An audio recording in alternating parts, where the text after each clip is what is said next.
नमस्कार दोस्तों, अभिषेक एकेडमी में आपका स्वागत है। आज की इस वीडियो में हम प्रश्नावली 3.3 को पढ़ेंगे। ठीक है, इसका पहला क्वेश्चन हमने पढ़ लिया है पूरा। इसमें जो 6 पार्ट दे रखे थे वो मैंने अच्छे से पढ़ा दिए हैं आपको। ठीक है, और एक एक करके मैंने सॉल्व कराए हैं बहुत ही अच्छे तरीके से। अगर आपने अभी तक नहीं देखे हैं तो जाइए चैनल पे जाइए, वहां प्ले लिस्ट मिल जाएगी आपको। ठीक है, तो वहां से आप देख लीजिएगा, कोई भी दिक्कत नहीं है, सारे मैंने अच्छे से करा दिए हैं। तो आज हम पढ़ेंगे आगे के जो क्वेश्चन है उनको सॉल्व करेंगे। तो वीडियो शुरू करने से पहले जो लोग पहली बार आए हैं चैनल को सब्सक्राइब कर लीजिए और साथ ही दबा लीजिए बेल आइकन। ठीक है, बेल आइकन अगर दबाने के बाद भी आपके पास नोटिफिकेशन नहीं पहुंच पाता है तो क्या करना है, आपको टेलीग्राम ग्रुप से जुड़ाइए हमारे से।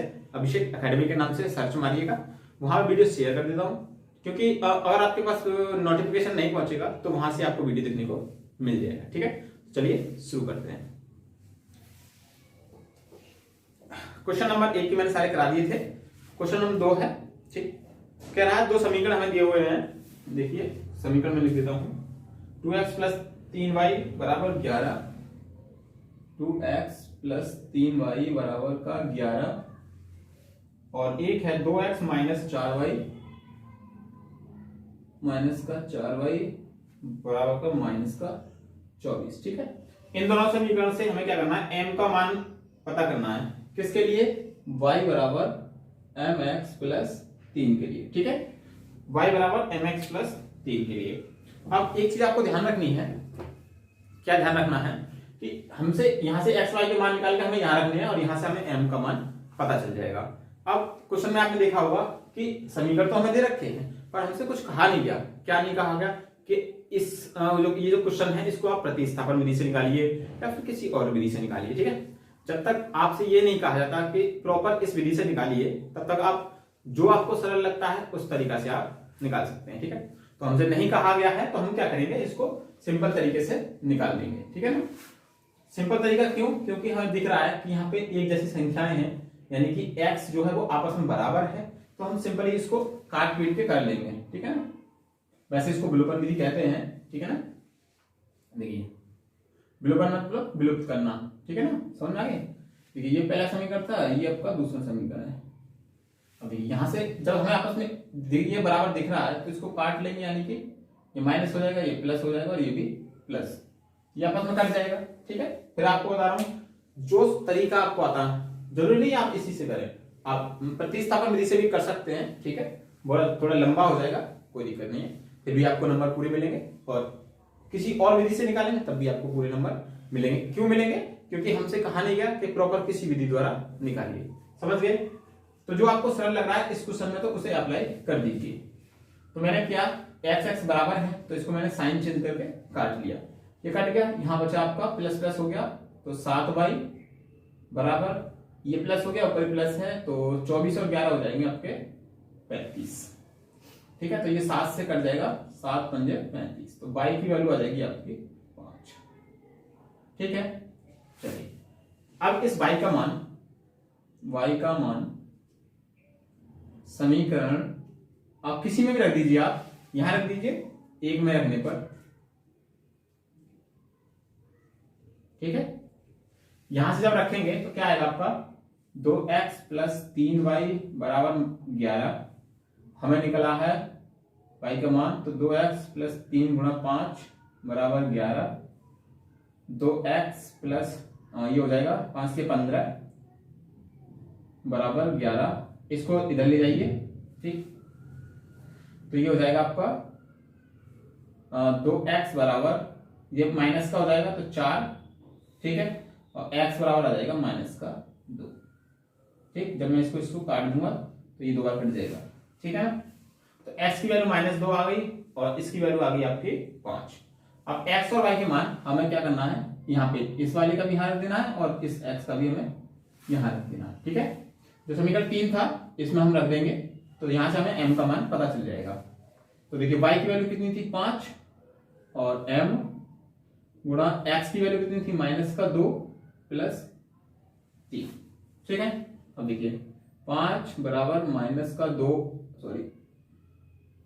-2m प्लस का 3। ठीक है, अब इसको इधर लेके आइए, तो 5 में से 3 माइनस हो जाएंगे, -2m, यहां बचेगा 2 और यहाँ हो जाएगा माइनस का 2m। ठीक है, इस 2 से 2 कट जाएगा तो m की वैल्यू कितनी आएगी, माइनस का 1। ठीक है, इस तरीका से इस क्वेश्चन को आप निकाल सकते हैं। सिंपली क्या करना था आपको, यहां से एक्स वाई निकालने थे, मैंने निकाल लिए हैं, और उनको इस समीकरण में रखना था। ठीक है, एक्स वाई की मान को वहां से हमें एम का मान निकालना था और वो निकल के आ गया। ठीक है, तो आशा करता हूं बहुत अच्छे से आपको ये समझ में आ गया होगा। अब देखिए क्वेश्चन नंबर 3 है, इसमें कई पार्ट दे रखे हैं हमें। ठीक है, 6 पार्ट हैं इसके, तो 6 पार्ट कराऊंगा तो वीडियो ज्यादा ही लंबा हो जाएगा। तो मैं क्या करता हूँ, देखता हूँ 1-2 पार्ट इसमें हम कर लेते हैं, बाकी जो पार्ट बचेंगे वो अगली वीडियो में करेंगे। ठीक है, चलिए तो आगे बढ़ते हैं और क्वेश्चन को हम स्टार्ट करते हैं। चलिए क्वेश्चन नंबर 3 है, देखिए कह रहा है कि निम्न समस्याओं को में रैखिक समीकरण युग्म बनाइए और उनके हल प्रतिस्थापन विधि द्वारा ज्ञात कीजिए। ठीक है, अब आपको समझना है कि इसमें कहा गया है प्रतिस्थापन विधि द्वारा सरल करना है, तो हम कोई और विधि इसमें नहीं अपनाने वाले हैं, प्रतिस्थापन विधि ही अपनाएंगे। ठीक है, तो इसमें पहला क्वेश्चन है इसका, तीसरे का पहला क्वेश्चन नंबर 3 का पहला पार्ट है। देखिए कह रहा है कि दो संख्याओं का अंतर 26 है और एक संख्या दूसरी संख्या की 3 गुनी है। ठीक, दोबारा समझिए, दो संख्याओं का अंतर 26 है और एक संख्या दूसरी संख्या की 3 गुनी है, तो हमें संख्याएं पता करनी है। ठीक है ना, तो देखिए माना पहली संख्या बराबर x तथा दूसरी संख्या बराबर y। ठीक है, दो संख्याएं हमने मान ली। अब देखिए प्रश्नानुसार हमें क्या करना है, दो संख्याओं का अंतर 26 है। ठीक है, प्रश्नानुसार यानी इन दोनों संख्याओं का अंतर कितना दिया हुआ है, x माइनस वाई बराबर 26, समीकरण 1। ठीक है, समझ में आ गया। सिंपली आपको ध्यान देना है, दो संख्याओं का अंतर दे रखा था, तो पहली संख्या हमने x मानी, दूसरी संख्या हमने y ले ली है, उनका अंतर हमें दे रखा है, दोनों का अंतर 26 है। अब कह रहा है एक संख्या दूसरे की 3 गुनी है। ठीक है, तो मैं इसको रख देता हूं थोड़ी देर। देखिए एक संख्या यानी कि मैं दोबारा अगेन प्रश्नानुसार हम लिखेंगे, एक संख्या मान लीजिए संख्या एक x यहाँ एकदम y। ठीक है, तो कह रहा है एक संख्या इसकी 3 गुनी है, यानी कि ये वाली संख्या इसकी 3 गुनी है, तो मैं जब इसको बराबर करूंगा, ये 3 गुनी है तो मैं इसमें 3 की गुणा कर दूंगा, तो दोनों आपस में बराबर हो जाएंगे। ठीक है, और इसको ले लेता हूं समीकरण 2। ओके, समझ में आ गया। दोबारा समझिए, हमने दो संख्याएं ली, पहली संख्या x, दूसरी संख्या y। कह रहा है कि दोनों का अंतर 26 दिया हुआ है, एक संख्या दूसरे की 3 गुनी है, तो ये 3 गुनी है। ठीक है, तो इसमें गुणा कर दूंगा तो ये आपस में बराबर हो जाएंगी, दोनों संख्याएं इक्वल हो जाएंगी, यानी बराबर हो जाएंगी। ठीक है, अब हमें इसमें प्रतिस्थापन विधि का इस्तेमाल करना है। प्रतिस्थापन विधि फिर आपको बता देता हूं, किसी एक मतलब x या y का मान निकाल के किसी दूसरी समीकरण में हमें रखना होता है। जैसे इसमें से x y का मान निकाल के किसी एक में रख दीजिए, वहां से एक मान निकलेगा, फिर उसका दूसरे समीकरण में रख दीजिए, वहां से तीसरा मान निकल जाएगा, यानी कि y का मान निकल जाएगा। ठीक है, तो देखिए अब यहां से हमें x का मान तो ऑलरेडी दिख रहा है, तो हम यहां लिख देंगे, निकालने की कोई जरूरत नहीं है क्योंकि हमें x का मान सीधा सीधा दिख रहा है। तो x का मान समीकरण 1 में रख देगा, 1 में रखने पर। ठीक है, जब 1 में रखेंगे, एक क्या आपका x माइनस वाई बराबर 26। ठीक है, और देखिए x का मान कितना है 3y, तो x की जगह रखेंगे 3y माइनस का y बराबर का 26, और ये बच गया आपका 2y बराबर का 26, और ये 2 से कट जाएगा आपका 13 बार, तो y बराबर आ जाएगा 13। ठीक, तो y का मान आ गया आपका 13। अब आपको क्या करना है, इस y का मान, यहां y का मान समीकरण, ठीक है, 2 में रखने पर इसमें रख देंगे जो हमने 2 लिया है, तो क्या हो जाएगा x बराबर 3y और x बराबर 3 गुणा y का मान कितना निकाला था हमने 13। ठीक, तो x बराबर कितना आ जाएगा 13 दिया 39। ठीक है, ये निकल के आ गई संख्या आपकी, y बराबर 13, x बराबर 39। यदि आपको वेरीफाई करना होता है, ठीक है, कि ये संख्याएं सही निकली हैं नहीं, तो हम देखिए चेक करेंगे। कहा है उसने दोनों संख्याओं का अंतर 26 होना चाहिए। तो देखिए इनका 26 है कि नहीं, अंतर करके देख लीजिए, 39 माइनस 13 26, ठीक है, तो संख्याएं हमारी सही है, ठीक है। और तरीका कर सकते हैं कि ये संख्या इसकी 3 गुनी है, तो यानी कि x का मान, यदि y का मान 13 है तो 13 का 3 गुना करूंगा तो कितना आएगा आपका 39, तो दूसरी संख्या 39 हमारी, ठीक है, पहली समझ आ गया। तो यानी कि 13 और 39 दोनों संख्याएं हमारी एकदम करेक्ट निकली है, हमने वेरीफाई भी कर लिया, समझ आ गया। ऐसे आप इसको बहुत आसानी से कर सकते हैं। नेक्स्ट क्वेश्चन इसमें क्या दिया हुआ है, देखिए समझ, अगर आपको समझ में आ रहा है ना तो एक वीडियो को लाइक जरूर करना है, ठीक है, और दोस्तों में इसको शेयर तो मेरे कहने की जरूरत ही नहीं है, शेयर तो आपको करना ही है, ठीक है ना, ताकि सभी को देखने का मौका मिले। अब देखिए दूसरा क्वेश्चन है इसमें, दो संपूरक कोण में बड़ा कोण छोटे कोण से 18 अधिक है, ठीक, तो उन्हें ज्ञात कीजिए, कोण हमें ज्ञात करने हैं, दो संपूरक कोण। अब देखिए मैं आपको समझाता हूं इसको, चलिए पहले इसको रफ कर देते हैं। चलिए दूसरा पार्ट है तीसरे का दूसरा, ठीक है, दो संपूरक कोण में बड़ा कोण छोटे कोण का 18 अधिक है, ठीक है ना। तो संपूरक कोण क्या होते हैं, देखिए संपूरक कोण होते हैं आपके, जैसे ये आपकी कोई रेखा है, ये आपका ये कोण है, तो देखिए मान लीजिए ये कोण एक आपका x है, ठीक है ना, और ये पूरा जो कोण होगा ये वाला, ये कितना होगा 180 माइनस का x, ठीक है। दोबारा समझ लीजिए, मेरा कहने का मतलब क्या है, x प्लस वाई बराबर क्या होना चाहिए 180 डिग्री, तब ये आपस में संपूरक होंगे। ये जो दो कोण हैं दोनों को मिला के कितना आना चाहिए आपका 180 अंश आना चाहिए, और आसान भाषा में कह सकते हैं दो कोणों का योग क्या होना चाहिए 180, तभी वो आपस में संपूरक कहलाएंगे, ठीक है। तो मान लेते हैं पहला जो कोण है, पहला कोण ले लेते हैं x डिग्री का, और दूसरा कोण ले लेते हैं y डिग्री का, ठीक है। क्या दोनों संपूरक कोण है, तो पहला कंडीशन तो ये होगी प्रश्नानुसार, पहली कंडीशन क्या होगी, वे संपूरक है। संपूरक कब होंगे, जब दोनों का योग 180 डिग्री होगा, ठीक है। ये हमारा एक समीकरण तैयार हो गया। सेकंड कंडीशन उसने दी है कि बड़ा कोण छोटे कोण से 18 अधिक है, ठीक है। बड़ा जो कोण है, मान लीजिए जो दो कोण हमें दे रखे हैं, एक ये है एक ये है, अब इसमें आप कौन बड़ा है हमें पता नहीं है, तो इन दोनों का जो अंतर है वो 18, ठीक है। या मैं ऐसे कह सकता हूं कि एक कोण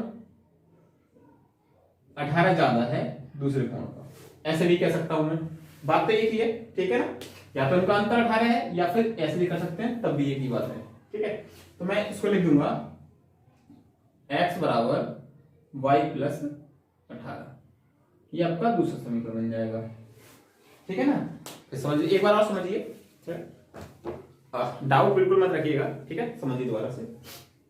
उसने कहा है कि दो कोण हैं वो आपस में कैसे हैं, संपूरक कोण है दोनों। तो संपूरक कब होते हैं, जब दो कोणों का योग 180 होता है तो वो आपस में संपूरक होते हैं, ठीक है। अब उसने कहा है, चलो मान लीजिए कंडीशन हमें दे रही है कि वो आपस में संपूरक है, तो x प्लस वाई बराबर 180 हो जाएगा, ये तो पहली कंडीशन हमारी फॉलो हो गई। दूसरी कह रहा है कि वो एक मतलब बड़ा कोण छोटे से 18 अधिक है, ठीक है ना। तो हमने मान लिया, अब इसमें बड़ा कौन सा है वो भी निकल के आएगा, ठीक। तो एक कोण दूसरे से 18 अधिक है, इस कंडीशन को ऐसे लिख सकते हैं, x बराबर वाई प्लस 18। मान लीजिए ये वाला ज्यादा है, ये ज्यादा है ना, इससे 18 अधिक है, तो ऐसे लिख सकते हैं। या फिर हम कह सकते हैं कि इन दोनों का अंतर जो है वो कितना है 18, या फिर इसको मैं x माइनस वाई बराबर 18 भी लिख सकता हूँ, ठीक।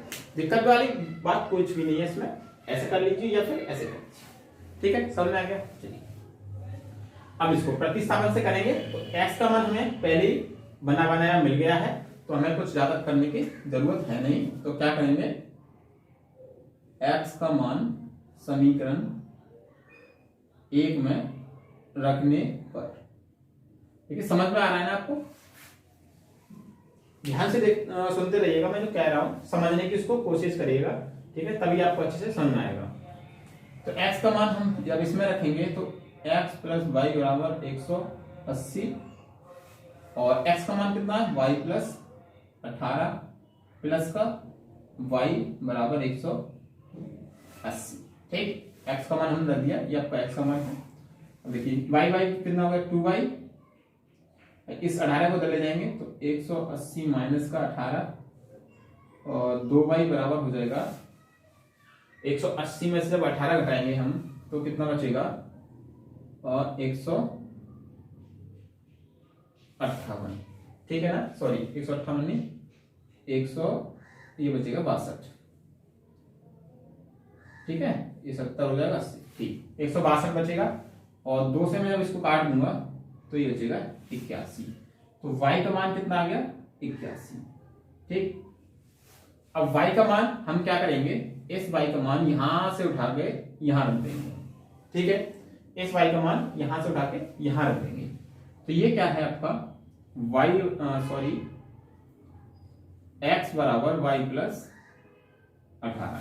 ठीक है, तो हमने निकाला y का मान, तो x बराबर y 81 प्लस का 18। तो इन दोनों को जब जोड़ेंगे तो x बराबर आ जाएगा आपका 9 और ये 9 यानी कि 99 हो जाएगा। ठीक है, यानी कि एक कोण आ गया आपका 81 और एक कोण आ गया आपका 99। समझ में आ गया। अब देखिए आपको वेरीफाई करना है, कैसे करेंगे। हमारा x का ये आ गया हमारा 99 और ये आ गया आपका 81। ध्यान रखिए वेरीफाई करना जरूरी होता है कि हो सकता है आंसर गलत हो हमारे। वेरीफाई अगर हो जाएगा तो कोई दिक्कत नहीं है। कह रहा है कि दोनों का योग 180 है। ठीक है, तो दोनों का योग 180 है, करके देख लेते हैं। 99 प्लस 81 तो 9 और 1 10, 10 और 8 18, 180 है, बिल्कुल सही बात है। ठीक, तो कोण हमारा ठीक है। फिर कह रहा है एक 18 ज्यादा है, एक कोण दूसरे से 18 अधिक है। तो अधिक का मतलब अंतर उनका कितना आना चाहिए 18 आना चाहिए। तो 99 और 81। ठीक, तो 9 में से 1 गया तो 8, 9 में से 8 गया तो 1, ये भी ठीक है आपका। ठीक, तो बड़ा कोण छोटे से 18 अधिक है, ये भी बिल्कुल सही है और दोनों का योग 180 है, ये भी सही है। तो यानी कि मतलब ये आंसर भी हमारे एकदम करेक्ट है। तो इस तरीका से हमने आज की वीडियो में दूसरा क्वेश्चन पढ़ा और तीसरे क्वेश्चन के 2 पार्ट हमने कर लिए हैं। आगे के पार्ट में बताऊंगा आपको अगले वीडियो में, क्योंकि वीडियो ज्यादा ही लंबा हो जाएगा। ठीक है, तो आपको भी थोड़ा बोर लगेगा, आप थोड़ा पढ़िए लेकिन बहुत समझदारी से पढ़ते रहिए। ठीक है, मैं कंटिन्यू वीडियो बनाता रहूंगा। वीडियो अच्छा लगा हो तो लाइक कर दीजिए, दोस्तों में अधिक से अधिक शेयर कर दीजिए और जो लोग पहली बार आए हैं चैनल को सब्सक्राइब जरूर कर लीजिए। मिलेंगे अगली वीडियो में।